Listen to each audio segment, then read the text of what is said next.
So John, I'm going to tell you about the almost luckiest night of my life. It's the reason I don't play cards anymore.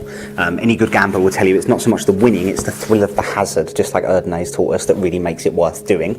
Well, this evening that thrill was pretty big. I was 4 cards into a game and I had some interesting players across from me, but we'll talk about more about them in a moment.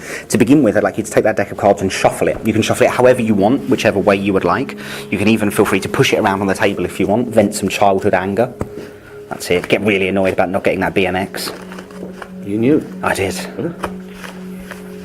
Good. I've never worked in a casino. No, that's okay. As long as you're happy that you have shuffled the cards. At this point as well, really take a second to think about what this means. You have fairly shuffled the deck. If you had shuffled more, the cards wouldn't have ended up in that position. If you had shuffled less, it would have ended up in a different position yet again. I want you, just like you would in a real card game, to cut the cards and complete the cut. Good.